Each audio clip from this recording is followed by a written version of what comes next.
आनंद उत्सव अनहद की धारा, आनंद उत्सव अनहद की धारा। संत वाणी में आज संत मीरा का एक पद लेने जा रहे हैं। संत मीरा बाई का जन्म 1498 ईस्वी में हुआ और 1573 ईस्वी तक राजस्थान और उत्तर प्रदेश की धरती पर मीरा अपना गीत गाती रही। कहती है संत मीरा, आली सांवरों की दृष्टि मानो प्रेम की कटारी है। अध्यात्म का शिखर छू रही है। माना कि गोविंद ये जीवंत आकाश है और भक्तों ने इसको व्यक्ति की तरह देखा है, अर्थात है विराट, है अनंत, है असीम। लेकिन अगर प्यार करना हो उसको तो उसे एक व्यक्ति की तरह देखने के सिवा और कोई उपाय भी नहीं है। उसका वजूद एक व्यक्ति की तरह है।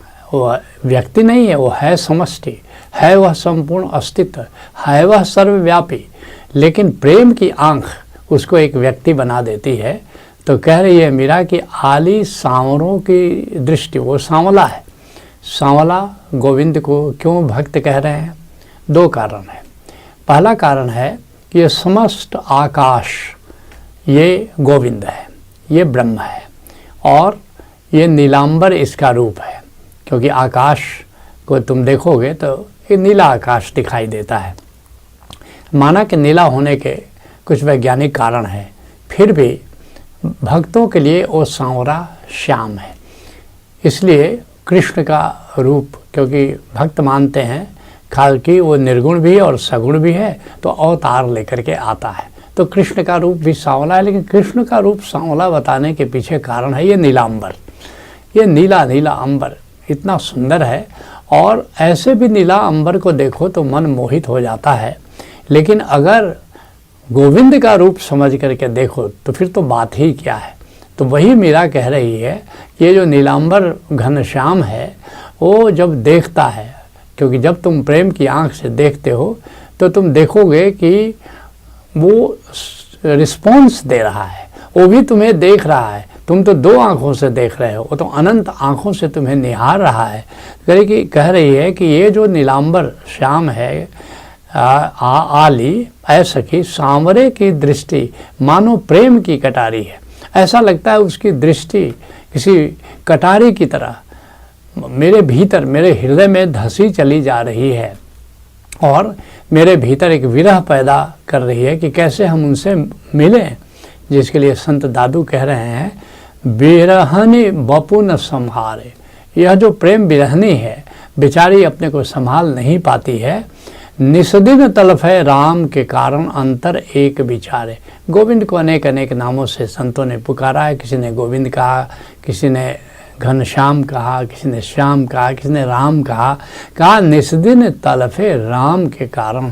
गोविंद के लिए, राम के लिए रात दिन वो तड़प रही है और अंतर एक विचार है। बस एक ही विचार, एक ही ख्याल कि गोविंद से मिलन कैसे हो जाए, ये उसके चित्त में रहता है। सांस उसास निमिख नहीं बिसरे।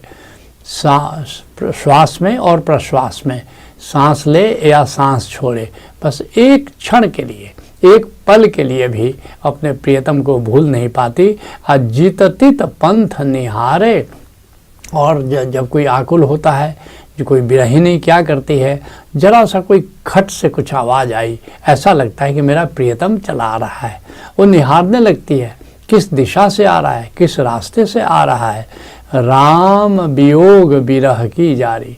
राम के वियोग में, गोविंद के वियोग में ऐसा लगता है कि वह जैसे चिता पर कोई जल रहा हो, कुछ इस तरह उसका तड़पना होता है। और न कोई भावे। ऐसे विरहीन को, ऐसे प्रेमी को कोई दूसरा अच्छा नहीं लगता, न कुछ दूसरा काम अच्छा लगता है। दादू दर्शन बिन क्यों जीवे। कहते हैं कि बिना जब तक प्रियतम से दर्शन न हो जाए तो जीवन हमारा बेकार है, जीने का अधिकार है। राम सने ही हमारे, हमारा प्रियतम राम है, हमारा प्रियतम गोविंद है। जब से उसे मिलन न हो तो जीने का मतलब क्या है? वो हमारे प्राणों का आधार है। उसके बिना प्राणों को रखने का तात्पर्य क्या है? कहती है संत मीरा, लागत बेहाल भई तन की सुध बुध गई। कहते हैं कि बिल्कुल बेहाल हो गई हूँ, मुझे सुध नहीं रहती कि मेरे शरीर का क्या हाल है, कुछ और होश ही नहीं रहता, कुछ और याद ही नहीं रहता, बस हमेशा उसकी याद बनी रहती है। जिसके लिए कबीर साहब कहते हैं, तलफ है बिन बालम मोर जिया, प्रियतम के बिना मेरा जी तड़पता है और दिन नहीं चैन रैन नहीं नींदिया, न दिन को चैन पड़ता है न रात को नींद आती है, और तलफ तलफ के भोर किया, और ऐसे ही तड़पते तड़पते सांझ कब भोर में बदल जाती है कुछ पता ही नहीं चलता। और नैन थकित भय अब पंथ न सूझे, और प्रीतम को निहारते निहारते कि प्रीतम किस दिशा से आएगा, मेरी आंखें पथरा गईं, मेरी आंखें थक गईं, अब तो रास्ता भी नहीं सूझता है कि मैं निहारूं कि किस रास्ते से मेरा प्रियतम आएगा। और साईं बेदर्दी सुध न लिया, ऐसा लगता है भक्तों को, ऐसा लगता है बिरहीन को कि मैं तो इतना परेशान हूँ, लेकिन क्या मेरा प्रियतम भी मुझे याद कर रहा है, क्या मेरा प्रियतम भी मेरा ख्याल कर रहा है। कहते हैं कि नैन थकित भय पंथ न सूझे, साईं बेदर्दी सुन लिया, कहे कबीर सुनो भाई साधो, और हरो पीर दुख जोर किया। कहते कि हे प्रियतम, हे गोविंद, अब मेरी पीड़ा को, इस विरह की पीड़ा को जल्दी हरो, जल्दी दर्शन दो, क्योंकि अब ये दुख मुझसे सहा नहीं जाता है। कहती है संत मीरा, लागत बेहाल भई, ये जो प्रेम की कटारी है, ये जो जब से हृदय में लगी है तब से मैं बेहाल हो गई हूँ, और तन की सुध बुध गई, और अपने शरीर का कुछ पता नहीं चलता, कोई सुध बुध नहीं है, और तन मन व्यापो प्रेम मानो मतवारी है, और मेरे शरीर में, मेरे मन में प्रेम ऐसा व्याप्त हो गया है गोविंद के कि मैं पूरी तरह जैसे मतवाली हो गई हूँ, और मुझे और कुछ भी चीज़ ख्याल में आती नहीं। इस बात को सहजो बड़े प्यारे अंदाज में कह रही है, करी प्रेम दीवाने जो है, ऐसा जो प्रेम दीवाना हो जाता है प्रियतम गोविंद के लिए, तो सहजो डिगमिग देह, जैसे कोई शराब पी लेता है तो लड़खड़ाने लगता है, लड़खड़ा के चलता है, ऐसे ही प्रेम में मतवाला होने के बाद शरीर भी ऐसे किसी शराबी की तरह डगमगाता है। अब पाँव पड़े कित के किती, और ऐसा डगमगाता है कि कहीं पाँव रखना है तो रखते कहीं पर हैं, और हरि संभाल तबले, लेकिन कितना भी भक्त डगमगाता है लेकिन गोविंद उसको संभाल लेता है। कहते हैं संत मीरा, सखियाँ मिल दुई चारी, अब बावरी सी भाई न्यारी। गजब की बात कह रही है मीरा। कहती कि ऐसा नहीं कि मैं अकेले थी, कुछ सखियाँ साथ थी, 2-4 सखियाँ साथ थी, उनको भी गोविंद प्यारा लगा शुरू में, लेकिन थोड़ी देर चलने के बाद वो तो अलग हो गई, वो पागल हो गई एकदम से, और हमसे अलग हो गई।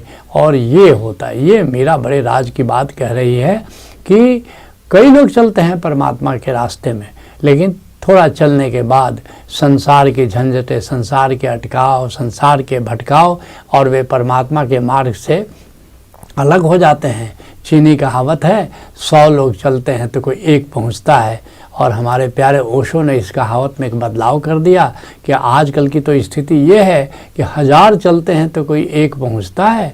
आनंद गीता में हमने लिखा है, चलते हैं लाखों लोग यहाँ पर कुछ ही मंजिल पाते हैं, इसलिए नहीं कि राह कठिन, इसलिए कि रुक रुक जाते हैं। वो रास्ते में कहीं मामूली अटकाव आया और वहाँ पर रुक गए।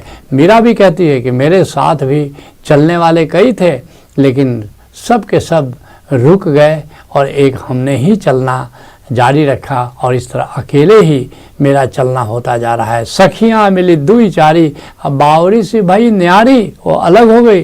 हों तो वाको नीके जानो, लेकिन मैंने तो उसके ठीक से जान लिया, मैंने तो गोविंद को जान लिया।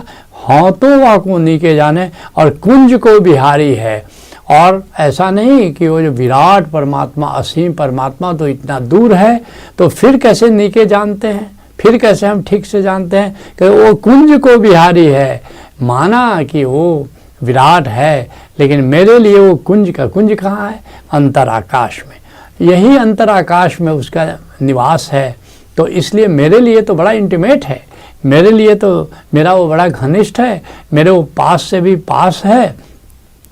चंद को चकोर जैसे, कहती है मीरा, चंद को चकोर जैसे। मेरी क्या हालत हो गई है, जैसे चकोर चांद को देखता ही रहता है, निहारता ही रहता है। तो मेरे लिए मेरा प्रियतम गोविंद वो चांद की तरह है और मैं उसको निहारती रहती हूँ। और दीपक पतंगदा है, और जैसे पतंग के लिए दीपक है, दीपक की लौ पर उसको देखते, उसको स्पर्श करते वो जल जाता है, लेकिन वो दीपक की लौ से अलग नहीं होता। और जल बिना मीन जैसे, जैसे मछली जल में रहती है और जल से निकाल दो तो मछली तड़प तड़प करके मर जाती है, तो मेरे लिए मेरा प्रियतम गोविंद जल के समान है और मैं मछली के समान हूँ। और तैसे तीत प्रीत प्यारी है, ऐसी प्रीत, ऐसा प्रेम बन गया है मुझे गोविंद से, जिसके लिए सुंदरदास कहते हैं, नीर बिन मीन दुखी। कैसा नाता हो जाता है एक बिरहनी का गोविंद के साथ, कि नीर बिन मीन दुखी, जैसे मछली पानी के बिना दुखी हो जाती है। और क्षीर बिन शिशु जैसे, जैसे छोटे बच्चों को माता का दूध नहीं मिले तो बेहाल हो जाता है। जैसे पीड़ जाके औषध बिन, जैसे किसी को पीड़ा है और उस पीड़ा, उस दर्द की जो दवा है उसको न दी जाए तो औषध के लिए बेहाल हो जाता है। और कैसे रहे वो जात है, और कैसे कोई रहेगा भला। चातक जो स्वाति बूंद, और जब स्वाति नक्षत्र में पानी बरसता है तो चातक कोई और पानी पीता नहीं, भले प्यासा रह जाता है, स्वाति बूंद के लिए जैसे तड़पता है, ऐसे प्रेम की बिरहिन गोविंद के लिए तड़पती है। और चंद को चकोर जैसे, और जैसे चकोर चांद के लिए तड़पता है। चंदन की चाह कर सर्प अकुलात है, कहते हैं कि सर्प को चंदन का वृक्ष बन जाए, मिल जाए तो उसको लिपट करके रहता है। और चंदन का वृक्ष कोई काट ले, कोई वहाँ से ले जाए तोड़ करके, तो फिर क्या करेगा ये सर्प, क्या करेगा, बेहाल हो जाता है। निर्धन जो धन चाहे, कोई बेचारा गरीब है, बहुत ही निर्धन है और व्याकुलता से धन चाह रहा है, तो निर्धन जो धन चाहे, कामनी को कंत चाहे, या कोई पुरुष है जब प्रेम करता है किसी स्त्री को और उसके लिए जितना बेहाल होता है, ऐसे जाके चाहता को कछु न सुहात है। गोविंद के प्रति ऐसी जिसकी चाह हो जाती है उसको गोविंद के सिवा कुछ भी अच्छा नहीं लगता। कहती है संत मीरा, विनती करो हे श्याम, लागो मैं तुम्हारे पाँव। कहते हे गोविंद, मैं तुमसे विनती कर रही हूँ, मैं तुम्हारे पाँव पकड़ती हूँ। और गोविंद का पाँव कहाँ है, ये हमारे अंतर आकाश में, जिसको कुंज बिहारी कह रही है मीरा, वहीं पर गोविंद का पाँव है, वहीं गोविंद के चरण कमल है। जिसको ज्ञानियों ने आत्मा कहा, उसी को भक्तों ने प्रभु का चरण कमल कहा। कहते लागो मैं तुम्हारे पाँव, मीरा प्रभु ऐसे जानो दासी तुम्हारी है। मीरा ने ऐसे इस रूप को, तुम्हारे इस रूप को, तुम्हारे चरण कमलों को भी जाना है और प्रकट में नीलांबर के रूप में तुमको जाना है। कहते हैं इस बात को गुरु अर्जुन देव जी कहते हैं, जा का ठाकुर तू ही प्रभ, ताके बड़ भागा। हे गोविंद, जिसके तुम स्वामी हो, जिसके तुम प्रियतम हो, बड़ा सौभाग्यशाली है। ओह सुहेला सद सुखी, वो सदा सुखी। तुम कहोगे कि गुरु अर्जुन देव जी तो उसको सुखी कह रहे हैं। हाँ, क्योंकि ये भक्त इस पीड़ा में ही तो खुश रहता है। ये जो पीड़ा में आनंद जिसे हो, आए मेरी मधुशाला। विरहीन पीड़ा में है, लेकिन ये पीड़ा भी बड़ी आनंददायक है। कहते हैं गुरु अर्जुन देव जी, ओह सुहेला सद सुखी, आ सब भ्रम भाव भागा। और उसका सारा भ्रम, उसका सारा भय विदा हो जाता है।